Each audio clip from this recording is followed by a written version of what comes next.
Hi friends, ನಮಸ್ತೆ. Welcome back to my YouTube channel. ಹೇಗಿದ್ದೀರಾ? ಚೆನ್ನಾಗಿದ್ದೀರಾ ಅಂತ ಭಾವಿಸ್ತಾ ಇವತ್ತಿನ ಬ್ಲಾಗನ್ನು ಸ್ಟಾರ್ಟ್ ಮಾಡ್ತಾ ಇದ್ದೀನಿ. ಫ್ರೆಂಡ್ಸ್, ತುಂಬ ಅಂದರೆ ತುಂಬ ದಿನವೇ ಆಯಿತು, ಅಂದರೆ ಒಂದು ತಿಂಗಳಾಯಿತು ನಾನು ಬ್ಲಾಗನ್ನು ಹಾಕೇ ಇಲ್ಲ.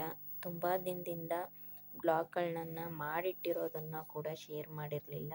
ಸೊ ಹಾಗಾಗಿ ನಾನು ಒಂದು ವಿಡಿಯೋ ಅಂತ ಮಾಡಿಕೊಂಡಾಗ ಎಡಿಟಿಂಗ್ ಆಗಿರ್ಬೋದು, ಅದಕ್ಕೆ ತುಂಬ ಟೈಮ್ ಕೊಟ್ಟು, ಅದ್ರ ಜೊತೆಗೆ ವಾಯ್ಸ್ ಓವರ್ಗೂ ಕೂಡ ನಾನು ತುಂಬ ಟೈಮ್ ಕೊಟ್ಟು ಮಾಡೋಕ್ಕೋದ್ರೆ ಅಷ್ಟು ಪೇಷನ್ಸ್ ನನ್ನ ಹತ್ರ ಇಲ್ಲ. ಸೊ ಹಾಗಾಗಿ, ಅಂದರೆ ತಾಳ್ಮೆ ನನ್ನಲ್ಲಿ ಇಲ್ಲ. ಹಾಗಾಗಿ ಇವಾಗ ಆದಷ್ಟು ಏನು ನ್ಯಾಚುರಲ್ ಆಗಿರೋ ಥರನೇ ವೀಡಿಯೋಸ್ನ ನಾನು ಮಾಡಿ ಶೇರ್ ಮಾಡ್ತೀನಿ. ಜಾಸ್ತಿ ಹೆಚ್ಚೆಚ್ಚು ವೀಡಿಯೋಸ್ನ ಮಾಡ್ತೀನಿ. ಜಾಸ್ತಿ ಎಡಿಟಿಂಗು ವಾಯ್ಸ್ ಓವರ್ ಬಗ್ಗೆ ನಾನು ತಲೆ ಕೆಡಿಸ್ಕೊಳಲ್ಲ. ಅಂದರೆ ನ್ಯಾಚುರಲ್ ಆಗಿ ನಾನು ವಾಯ್ಸ್ ಓವರ್ನ ಕೊಡ್ತೀನಿ. ಅಂದರೆ ಯಾವ ರೀತಿ ನಾನು ಆ್ಯಸ್ ಯೂಶ್ವಲ್ ಮಾತಾಡ್ತೀನಿ. ಸೊ ಹಾಗಾಗಿ ಅದೇ ರೀತಿಯಲ್ಲಿ ನನ್ನ ಆಡು ಭಾಷೆ ರೀತಿಯಲ್ಲೇ ನಾನು ಮಾತಾಡ್ತೀನಿ. ಅದು ನಿಮಗೆ ತುಂಬಾ ಇಷ್ಟ ಆಗುತ್ತೆ. ಹಳೆಯ ವೀಡಿಯೋದಲ್ಲೆಲ್ಲ ನೋಡಿರ್ಬೋದು ನಂದು ಯಾವ ರೀತಿ ಇದೆ, ಅಂದರೆ ಆಡು ಭಾಷೆ ಅಂದರೆ ನನ್ನ ಪ್ರಾಮಾಣಿಕತೆ ಯಾವ ರೀತಿ ಇದೆ, ಅದೇ ರೀತಿ ನಾನು ಮಾತಾಡಿದ್ದಷ್ಟು ತುಂಬಾ ವ್ಯೂಸು, ಹಾಗೆಯೇ ನನಗೆ ಸಪೋರ್ಟಿವ್ ಅನ್ನೋದು ತುಂಬಾ ಸಿಕ್ಕಿದೆ. ಹಾಗಾಗಿ ಅದನ್ನೇ ನಾನು ಕಂಟಿನ್ಯೂ ಮಾಡ್ಕೊಂಡು ಹೋಗಬೇಕು ಅಂತ ನಾನು ಭಾವಿಸ್ಕೊಂಡಿದ್ದೀನಿ. ಅದೇ ರೀತಿ ನಾನು ಮುಂದುವರಿತಾ ಹೋಗ್ತೀನಿ. ನನಗೆ ಅನ್ನಿಸ್ತು, ಒಬ್ಬರು ಕಮೆಂಟ್ಸ್ ಮಾಡಿದರು, ಅಂದರೆ ನನಗೆ ಅವರು ಕ್ಲೋಸ್ ಫ್ರೆಂಡ್ ಥರ, ಅಂದರೆ ಅವರು ಅಪರೂಪಕ್ಕೆ ಒಂಥರ ಮಾತಾಡಿದ್ರು ಕೂಡ, ಅಂದರೆ ನನ್ನ ಜೊತೆ ಮಾತಾಡಿರೋದು 1 ಟೈಮ್ ಅಥವಾ 2 ಟೈಮ್ ಅಷ್ಟೇ ಅವರು. ನಾನು ನೀವು ಯಾಕೆ ಹೊರಗಡೆ ಹೋಗಿ ಕೆಲಸ ಮಾಡಬೇಕು ಪೂಜಾ, ಯೂಟ್ಯೂಬಲ್ಲೇ ವೀಡಿಯೋಸ್ ಎಲ್ಲ ಮಾಡಿದ್ರೆ ನಿಮ್ಗೆ ಅಲ್ಲೇ ಚೆನ್ನಾಗಿ ಪೇಮೆಂಟು, ಅಂದರೆ ಅರ್ನಿಂಗ್ಸು ಆಗ್ತಾ ಇರುತ್ತಲ್ವ ಅಂತ ಅವರು ಕಮೆಂಟ್ ಮಾಡಿದರು. ತುಂಬ ಅಂದರೆ ಅವ್ರ ಕಮೆಂಟ್ಸು ತುಂಬಾ ಇಷ್ಟ ಆಯಿತು ನನಗೆ.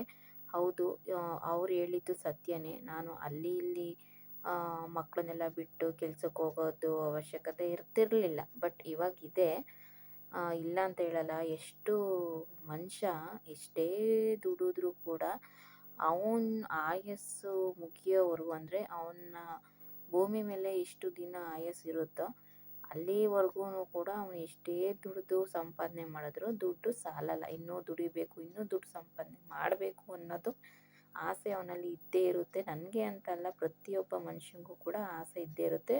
ಅವನ ಸಾಯೋವರೆಗೂ ಕೂಡ ಅದು ಹೋಗಲ್ಲ ಅಲ್ವಾ? ಹೌದು ತಾನೇ? ಅದೇ ರೀತಿ ನಮಗೂ ಕೂಡ ಹೆಚ್ಚೆಚ್ಚು ಪ್ರಾಬ್ಲಮ್ಸ್ಗಳಿರುತ್ತೆ ಫ್ರೆಂಡ್ಸ್. ಪ್ರತಿಯೊಂದು ಕೂಡ ಬಿಡಿಸಿ ಹೇಳೋದಕ್ಕಾಗಲ್ಲ. ನಾವು ಮೇಲ್ನೋಟಕ್ಕೆ ಚೆನ್ನಾಗಿದ್ದೀವಿ ಅಂದರೆ ಒಳಗಡೆನೂ ಕೂಡ ನಮ್ಗೆ ಎಷ್ಟು ಇರುತ್ತೆ ಅನ್ನೋದು ನನಗಷ್ಟೇ ಮಾತ್ರ ಅಲ್ಲ, ಅದನ್ನು ಅನುಭವಿಸ್ತಾ ಇರ್ತಾರಲ್ಲ ಪರಿಸ್ಥಿತಿ, ಅಂಥ ವ್ಯಕ್ತಿಗಳಿಗೆ ಅರ್ಥ ಆಗುತ್ತೆ. ಎಷ್ಟೋ ಜನ ನಾವು ಮಾಡಿಲ್ದಲೇ ಇರೋ ತಪ್ಪುಗಳಿಗೆಲ್ಲನೂ ಕೂಡ ಅವರೇ ಮಾಡಿ, ಇವ್ರು ಮಾಡಿದ್ದಾರೆ ಮಾಡಿದ್ದಾರೆ ಮಾಡಿದ್ದಾರೆ ಬೆರಳು ತೋರಿಸಿ ಮಾತಾಡೋದು, ಅಥವಾ ಅವ್ರು ಸಹಾಯ ಮಾಡೋಕ್ಕಾಗಿಲ್ಲ ಅಂದ್ರೂ ಕೂಡ ನಾವು ಏನೋ ಒಂದು ಸಹಾಯನ ಬೇಡ್ಕೊಂಡು ಹೋಗಿರ್ತೀವಿ, ಅವ್ರಿಗೆ ಮಾಡೋಕ್ಕಾಗಿಲ್ಲ ಅಂದ್ರೂ ನಮ್ಮ ವ್ಯಕ್ತಿತ್ವದ ಬಗ್ಗೆ ಇಲ್ಲ ಸಲ್ಲದೆಲ್ಲ ಮಾತಾಡಿಕೊಂಡು ಇನ್ನೂ ಒಂದಷ್ಟು ಏನದು ಬ್ಯಾಡ್ ಒಪಿನಿಯನ್ ಥರ ಇನ್ನೊಬ್ಬರು ಮನಸ್ಸಲ್ಲಿ ನಮ್ಮ ಬಗ್ಗೆ ಆ ರೀತಿ ಬರೋ ಹಾಗೆ ಮಾಡೋದು. ಇದೆಲ್ಲ ಏನಕ್ಕೆ ಮಾಡಬೇಕು? ಇಂಥ ವ್ಯಕ್ತಿಗಳು ಇರ್ತಾರೆ. ಹಾಗಾಗಿ ಅವ್ರು ಹೇಳಿದ್ರಲ್ಲ ನನ್ನ ಫ್ರೆಂಡ್ ಅಂತ, ಅವ್ರ ಕಮೆಂಟ್ಸಲ್ಲಿ ಅಂದರೆ ನಾನು ರಿಪ್ಲೈ ಮಾಡೋಕ್ಕಾಗಿಲ್ಲ. ಅವ್ರು ಮಾಡಿದ್ರಲ್ಲ ತುಂಬ ಅಂದರೆ ತುಂಬಾ ಇಷ್ಟ ಆಯಿತು. ನಾನು ಮುಂಚಿಂದನೂ ಜಾಸ್ತಿ ಯೂಟ್ಯೂಬ್ ಕಡೆ, ನನ್ನ ಮಕ್ಕಳು ಚಿಕ್ಕವರಿದ್ದಾಗಿಂದ, ಅಂದರೆ ಬೆಂಗಳೂರಲ್ಲಿದ್ದಾಗಿಂದನೂ ಕೂಡ ಜಾಸ್ತಿ ನಾನು ಕಾನ್ಸಂಟ್ರೇಟ್ ಮಾಡ್ತಾ ಬಂದಿದ್ದಿದ್ರೆ ಇನ್ಸ್ಟಾಗ್ರಾಮಲ್ಲಾಗಲಿ ಯೂಟ್ಯೂಬಲ್ಲಾಗಲಿ ನನಗೆ ತುಂಬ ಅಂದರೆ ತುಂಬಾ ಯೂಸ್ಫುಲ್ ಆಗಿರೋದು. ಎಷ್ಟೋ ಜನ ಈಗ 6 ಮಂತ್ಸ್ 1 ಇಯರಿಂದ ಯೂಟ್ಯೂಬ್ ಮಾಡಿರೋಂತಹ ವ್ಯಕ್ತಿಗಳು ತುಂಬಾ ಸಕ್ಸಸ್ ಪಡ್ತಿದ್ದಾರೆ. ಫಸ್ಟ್ ಆಫ್ ಆಲು ಅವ್ರಿಗೆ ಪ್ರತಿನಿತ್ಯ ವೀಡಿಯೋಸ್ನ ಅವರು ನ್ಯಾಚುರಲ್ ವೀಡಿಯೋಸ್ನೇ ಹಾಕ್ತಾ ಬರ್ತಾಯಿದ್ರು. ಸೊ ಹಾಗಾಗಿ ಒಂದಿನ ಬಿಟ್ಟು ಒಂದಿನ ಹಾಕೋದು ಈ ರೀತಿ ಮಾಡಿಲ್ಲ. ಡೈಲಿ ಯಾವ ರೀತಿ ಏನು ನಡ್ಕೊಂಡು ಹೋಗ್ತಾರೋ ಅದೇ ರೀತಿಯಲ್ಲಿ ವೀಡಿಯೋಸ್ ಎಲ್ಲ ಕ್ಯಾಪ್ಚರ್ ಮಾಡಿ ವೀಡಿಯೋನ ಮಾಡಿ ಅಪ್ಲೋಡ್ ಮಾಡ್ತಾಯಿದ್ರು. ಹಾಗಾಗಿ ಅವರಿಗೆ ಸಕ್ಸಸ್ ಅನ್ನೋದು ಬೇಗ ಸಿಕ್ತು. ನಾವು ಕೂಡ ಮಾಡ್ತಾಯಿದ್ದೀವಿ. ಅಮಾವಾಸ್ಯೆಗೆ, ಹುಣ್ಣಿಮೆಗೆ ಒಂದೊಂದು ವೀಡಿಯೋನ ಅಪ್ಲೋಡ್ ಮಾಡ್ತಾಯಿದ್ದೀವಿ. ಹಾಗಾಗಿ ನಿರಂತರ ಪ್ರಯತ್ನ ಇದ್ದಷ್ಟೂ ಬೇಗ ಸಕ್ಸಸ್ ಸಿಗುತ್ತೆ. ನಾವು ಮಾಡಬೇಕು ಬೇಡವೋ ಅನ್ನೋ ಥರ ಮಾಡಿದ್ರೆ ಅದೊಂಥರ ಇರುತ್ತೆ. ಬಟ್ ಇಲ್ಲಿ ಏನು ಗೊತ್ತಾ ಫ್ರೆಂಡ್ಸ್, ಸ್ವಲ್ಪ ನೆಟ್ವರ್ಕು ಇಶ್ಯೂ, ಫೋನ್ ಬಂದ್ರೂ ಕೂಡ ಸರಿಯಾಗಿ ಕೇಳಿಸಲ್ಲ, ಆ ಥರ ನೆಟ್ವರ್ಕ್ ಪ್ರಾಬ್ಲಮ್ಸ್ ಇದೆ. ಹಾಗಾಗಿ ಇನ್ನು ಈ ಬುದ್ಧಿನ ಮುಂಚೆನೇ ಬೆಂಗಳೂರಲ್ಲಿದ್ದಾಗಲೇ ಬಂದಿದ್ದಿದ್ರೆ ತುಂಬ ಚೆನ್ನಾಗಿ ನಾನು ಅರ್ನಿಂಗ್ಸ್ನ ಮಾಡ್ಬೋದಾಗಿತ್ತು. ಈಗಲೂ ಮಾಡ್ಬೋದು. ಕಾರಣ ಹೇಳ್ತಾ ಕೂತ್ಕೊಂಡ್ರೆ ಯಾವುದೇ ಥರ ಕೆಲಸಗಳು ಆಗಲ್ಲ. ಅದು ನನಗೆ ಚೆನ್ನಾಗಿ ಗೊತ್ತಿದೆ. ಬಟ್ ಮಾಡ್ತೀನಿ. ಓಕೆನಾ? ನಾನು ಏನು ಅದೇನೋ ಹೇಳ್ತಾರಲ್ಲ, ಹೇಳಿದ್ದು ಯಾವತ್ತೂ ಆಗೋದಿಲ್ಲ. ನಾವು ಏನೇ ಒಂದು ಸಕ್ಸಸ್ನ ಪಡಿಬೇಕಂದ್ರೆ ಗುಟ್ಟಾಗಿಟ್ಕೊಂಡು ಅದಾದ ನಂತರ ಬಂದಿರೋವಂಥ ಪ್ರತಿಫಲ ಸಕ್ಸಸ್ನ ತುಂಬ ಜೋರಾಗಿ ಎತ್ತರವಾಗಿ ಕೂಗಿ ಹೇಳಿ ನಾವು ಒಂಥರ ಸೆಲೆಬ್ರೇಟ್ನ ಮಾಡಬೇಕಂತೆ. ಹಾಗಾಗಿ ಯಾವುದು ಕೂಡ ಪ್ರತಿಯೊಂದು ಏನು ಹೇಳೋದಕ್ಕೆ ಹೋಗಲ್ಲ.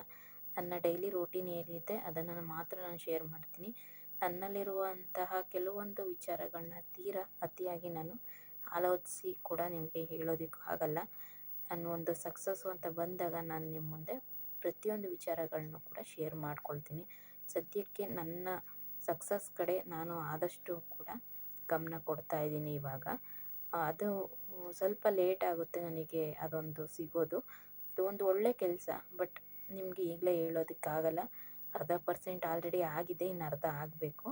ಹಾಗಾಗಿ ನಾನು ಪೂರ್ತಿ ಆಗೋವರೆಗೂ ಯಾವುದೇ ಒಂದು ವಿಚಾರಗಳನ್ನ ಹೇಳೋದಕ್ಕೆ ಹೋಗಲ್ಲ. ನೀವು ಕೂಡ ಕೇಳಿಬಿಡಿ. ನಿಮಗೆ ಏನಕ್ಕೆ ಬೆಂಗಳೂರು ಬಿಟ್ಟು ಬಂದಿದ್ದು, ಏನಕ್ಕೆ ಊರಲ್ಲಿದ್ದೀರಾ, ಮತ್ತು ಬೆಂಗಳೂರಿಗೆ ಹೋಗ್ತೀರಾ, ಅದೆಲ್ಲನೂ ಕೂಡ ನಾನು ಏನು ಹೇಳೋದಿಲ್ಲ. ದಯವಿಟ್ಟು ಯಾರೂ ಕೂಡ ಕಮೆಂಟ್ಸಲ್ಲಿ ಹಾಕೋಕ್ಕೆ ಹೋಗಬೇಡಿ. ಹೇಳ್ತಾ ಇದ್ದೀನಲ್ವ, ಎಲ್ಲ ಒಂದು ಪ್ರಶ್ನೆಗೆ, ಎಲ್ಲ ಒಂದು ಇದಕ್ಕೂ ಡಿಸಿಷನ್ಗೂ ನನಗೆ ಇನ್ನೂ 1/2% ನನಗೆ ಕೆಲಸಗಳಾಗಬೇಕು. ಅಲ್ಲಿವರೆಗೂ ಕೂಡ ಯಾವುದೇ ಥರ ವಿಚಾರಗಳನ್ನ ಶೇರ್ ಮಾಡೋದಿಲ್ಲ. ಯಾಕೆ ವೀಡಿಯೋಸ್ ಹಾಕಿಲ್ಲ ಅದೆಲ್ಲನೂ ಕೂಡ ನಾನು ಏನು ಇದು ಮಾಡೋಕ್ಕೋಗಲ್ಲ. ಇನ್ನು ಮುಂದಕ್ಕೆ ಹಾಕ್ತೀನಿ ಅಷ್ಟೇ. ಓಕೆನಾ? ನನ್ನ ನ್ಯಾಚುರಲ್ ವೀಡಿಯೋಸು ಬರ್ತಾ ಇರುತ್ತೆ. ಒಂದಿನಕ್ಕೆ ಒಂದಾದರೂ ಬರ್ಬೋದು, 2 ಬರ್ಬೋದು, 3 ಬರ್ಬೋದು, 4 ಬರ್ಬೋದು ವೀಡಿಯೋಸು. ಬಟ್ ಹಾಕ್ತೀನಿ. ಓಕೆನಾ? ಅಟ್ಲೀಸ್ಟು 4 ಬರಲಿಲ್ಲ ಅಂದರೂ ಒಂದಾದರೂ ಬರುತ್ತೆ. ನಾನು ಆದಷ್ಟುನು ಸ್ವಲ್ಪನೇ 2 ಕ್ಲಿಪ್ಪಿಂಗ್ಸ್ ತೊಗೊಂಡಿದ್ರೂ ಅದರಲ್ಲಿ ಕೆಲವೊಂದು ನನ್ನ ಲೈಫಿಗೆ ಇಷ್ಟಪಟ್ಟಿರುವಂತಹ ವಿಚಾರಗಳನ್ನ ಶೇರ್ ಮಾಡ್ತೀನಿ. ಇಷ್ಟ ಇರೋರು ಇಷ್ಟಪಟ್ಟು ನೋಡಿ, ಇಷ್ಟ ಆಗ್ದಲೇ ಇರೋರು ಇಗ್ನೋರ್ ಮಾಡಿ, ಅಷ್ಟೇ ನಾನು ಹೇಳೋದು. ಓಕೆನಾ? ಒಂದೇ ಥರ ವೀಡಿಯೋಸ್ ಮಾಡಿ ಕುಯ್ತಾರೆ ಅನ್ನೋರು ದಯವಿಟ್ಟು ಇಗ್ನೋರ್ ಮಾಡಿ. ನಾನು ನೋಡಲೇಬೇಕು ಅಂತ ಏನು ತಲೆ ಕೆಡಿಸ್ಕೊಳ್ಳಲ್ಲ. ನನಗೆ 1, 2, 3, 4 ಇಷ್ಟು ಜನ ನೋಡಿದ್ರೂ ಕೂಡ ನನ್ನ ಲೈಫನ್ನು ನೀಟಾಗಿ ಅರ್ಥ ಮಾಡ್ಕೊಂಡಿದ್ದಾರೆ ಅಂತಲೇ ಭಾವಿಸ್ಕೊತೀನಿ. ಸರಿನಾ? ನಾನು ಇವತ್ತಿನ ದಿನ ಅಂದರೆ ಇವಾಗ ಏನು ಡೇ ಅಂದರೆ ಮಾರ್ನಿಂಗು ಇಂದ ಸ್ಟಾರ್ಟ್ ಮಾಡಿದೆ. ಒಂದು ದಿನದಲ್ಲಿ 3 ವೀಡಿಯೋಸ್ನ ನಾನು ಕ್ಯಾಪ್ಚರ್ ಮಾಡ್ಕೊಂಡಿದ್ದೀನಿ. ಅದನ್ನು ನಾನು ನಿಮಗೆ ಶೇರ್ ಮಾಡ್ಕೊಳ್ತೀನಿ. ಇದು ಮೊದಲನೇ ವೀಡಿಯೋ. ಸೊ ಹಾಗಾಗಿ ನಾನು ನಿಮಗೆ ಶೇರ್ ಮಾಡ್ಕೊತಾ ಇದ್ದೀನಿ. ಇವಾಗ ಈ ತಿಂಗಳು ಬಂದು ನವೆಂಬರು, ನೆಕ್ಸ್ಟ್ ಮಂತು ಬಂದು ಡಿಸೆಂಬರು. ಇವು 2 ತಿಂಗಳಲ್ಲಿ ನಾನು ಎಷ್ಟು ವೀಡಿಯೋಸ್ನ ಹಾಕ್ತೀನಿ ಅಂದರೆ 2025 ಕಳೆಯೋದಕ್ಕೆ ಇನ್ನು 2 ತಿಂಗಳಷ್ಟೇ ಬಾಕಿ ಇದೆ. ಸೊ ಹಾಗಾಗಿ ವರ್ಷವೆಲ್ಲ ಅಂದರೆ 10 ತಿಂಗಳಲ್ಲಿ ಮಾಡೋಕ್ಕಾಗ್ದಲೇ ಇರೋ ಕೆಲಸನ ಈ 2 ತಿಂಗಳಲ್ಲಿ ಅಂದರೆ ಈ 2 ತಿಂಗಳಲ್ಲಿ ಮುಗಿಸ್ತೀನ ಅನ್ನೋದೇ ಒಂದು ಚಾಲೆಂಜು ನನಗೆ.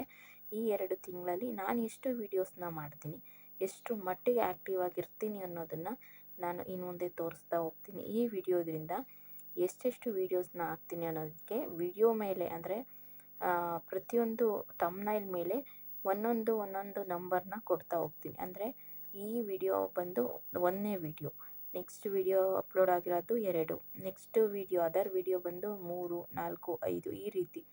ಈ ವರ್ಷ ಕಳೆಯೋ ಅಷ್ಟರಲ್ಲಿ ಎಷ್ಟು ವೀಡಿಯೋಸ್ನ ಅಂದರೆ ಎಷ್ಟು ಬ್ಲಾಗ್ಸ್ಗಳನ್ನ ಅಪ್ಲೋಡ್ ಮಾಡಿರ್ತೀನಿ ಅನ್ನೋ ಚಾಲೆಂಜು. ಹಾಗೆಯೇ ಎಷ್ಟು ಸಬ್ಸ್ಕ್ರೈಬರ್ಸ್ನ ಪಡಿತೀನಿ, ಆದಷ್ಟು ಹಳೇ ವ್ಯೂವರ್ಸ್ನ ನಾನು ನಾನು ಕೂಡ ಕಮ್ ಬ್ಯಾಕ್ ಮಾಡ್ತೀನ ಯೂಟ್ಯೂಬ್ ಚಾನಲ್ಗೆ, ಕನ್ನಡ ಯೂಟ್ಯೂಬ್ ಚಾನಲ್ಗೆ ನಾನು ಕೂಡ ಕಮ್ ಬ್ಯಾಕ್ ಮಾಡ್ತೀನ ಅನ್ನೋದು ನನಗೆ ಇವಾಗ ಚಾಲೆಂಜ್ ಆಗಿರುತ್ತೆ. ಸೊ ಹಾಗಾಗಿ ದಯವಿಟ್ಟು ಎಲ್ಲರೂ ಕೂಡ ಸಪೋರ್ಟ್ ಮಾಡಿ. ಇನ್ನು ಮುಂದೆ ಯಾವುದೇ ಥರ ನೆಗ್ಲಿಜಿಯನ್ಸ್ ಅನ್ನೋದನ್ನು ನನ್ನ ಲೈಫಲ್ಲಿ ನಾನು ಅಳವಡಿಸ್ಕೊಳ್ಳೋದಿಲ್ಲ. ಇನ್ನು ಮುಂದೆ ನಾನು ಯಾವ ರೀತಿ ಇರ್ತೀನಿ, ಯಾವ ರೀತಿ ವೀಡಿಯೋಸ್ ಮಾಡ್ತೀನಿ, ಇನ್ನು ಮುಂದೆ ಯಾವ ರೀತಿ ಲೈಫನ್ನು ಲೀಡ್ ಮಾಡ್ತೀನಿ ಅನ್ನೋದೇ ಚಾಲೆಂಜು. ವರ್ಷ 9 ಕಾಲ ಮಾಡ್ದಲೇ ಇರೋ ಕೆಲಸನ ಈ 2 ತಿಂಗಳಲ್ಲಿ ಮಾಡಿ ಮುಗಿಸ್ತೀನಿ ಅನ್ನೋದೇ ಒಂದು ಚಾಲೆಂಜು. ನೋಡ್ತಾ ಇರಿ. ಇನ್ನೂ ಕೂಡ ವ್ಲಾಗ್ಸ್ಗಳನ್ನ ಹೆಚ್ಚೆಚ್ಚು ವ್ಲಾಗ್ಸ್ಗಳನ್ನ ನಾನು ನಿಮ್ಮ ಮುಂದೆ ತರ್ತೀನಿ. ಆದಷ್ಟು ನಿಮ್ಮ ಸಪೋರ್ಟು ಬೆಂಬಲ ನನ್ನ ಮೇಲೆ ಇರಲಿ. Thank you for watching. Bye, take care.